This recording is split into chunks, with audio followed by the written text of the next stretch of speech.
very much, Howard, and I want to thank anybody else who planned this marvelous event, and I hope it's the first of many. I think we all agree that Tikkun Olam should be a central organizing principle in our synagogues, and I hope many more will do similar things.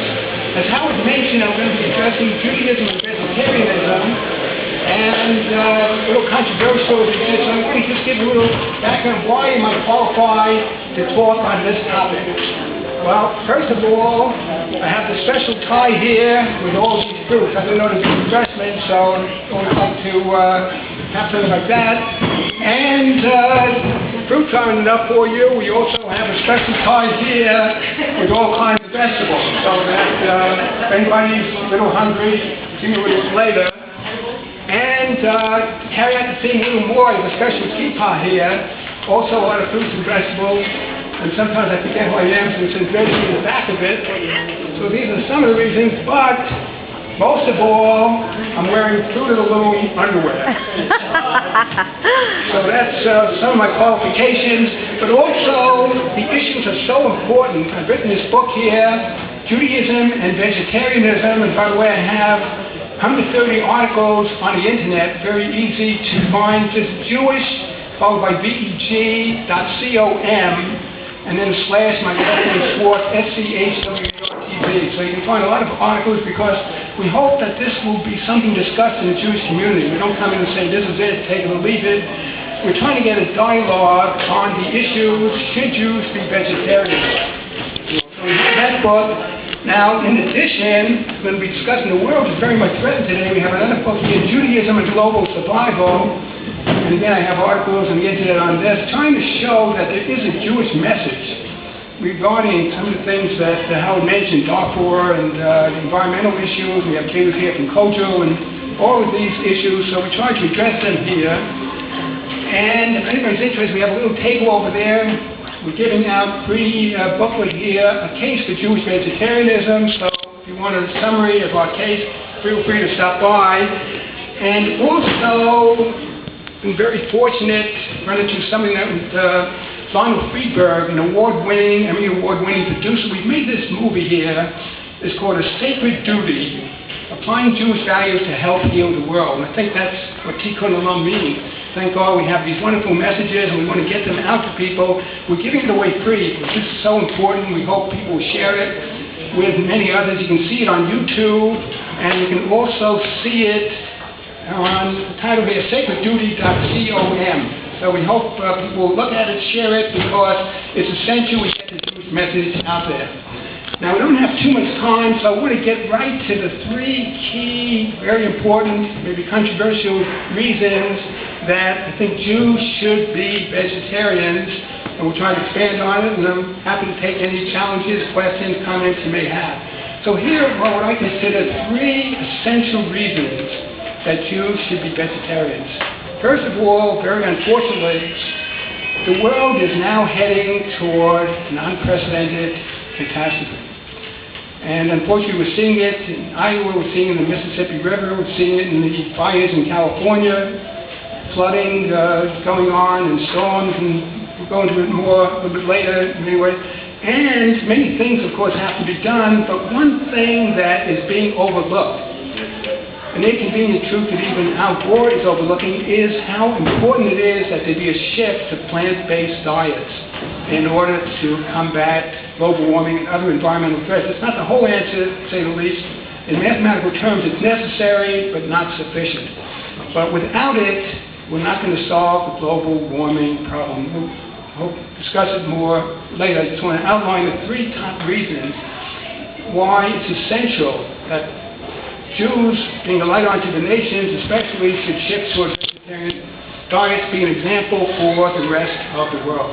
Second, again, very unfortunately, and we have a lot of health-related groups here, there's an epidemic of disease afflicting the Jewish community, many other communities, heart disease, cancer, many other chronic degenerative diseases, and here too, it's amazing, we can cut them down so far.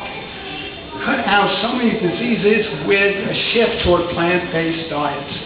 So that's two top reasons. The third reason is wonderful synagogue here. We're all concerned about Jewish values. Well, doing a little research, I am arguing and hoping to start a dialogue on this that, unfortunately, again, animal-based diets and the production of animal products is violating 6 essential, basic, fundamental mandates of Judaism. And these are, I'm going to expand on them a little bit, taking care of our health, showing compassion for animals, being co-workers with God in preserving the environment, conserving natural resources, helping hungry people, as American Jewish World Service is trying to do, for example, and seeking and pursuing peace. Okay, so I want to expand on these. Time is short. I want to give a thumbnail sketch here. First of all, it's important to point out the 2 ideal times in Jewish tradition are both vegetarian. First is Gan Eden, the Garden of Eden. You see in the very first chapter, Genesis chapter 1, verse 29, God's first dietary law, strictly vegetarian, actually vegan. All plant-based foods. Take a look. Overlooked by many, but there it is, right there, the first chapter of the Torah. And right after that, God says, it's very good. Everything was as God wanted. The vegetarian diet was part of that. People are not always ready to live up to it, and permission was given later after the Mabul, the flood, but with many restrictions and so-called kosher laws. But we still have that first dietary law. And according to Rabbi Abraham Isaac Cohen Cook, first chief rabbi of pre-state Israel and the great Jewish philosophers, the other ideal time we all yearn for, the Messianic period, will also be vegetarian. And Rabbi Cook based that on a powerful prophecy of Isaiah: the wolf will dwell with the lamb, the lion shall eat straw with the ox, and no one shall hurt nor destroy in all of God's holy mountain.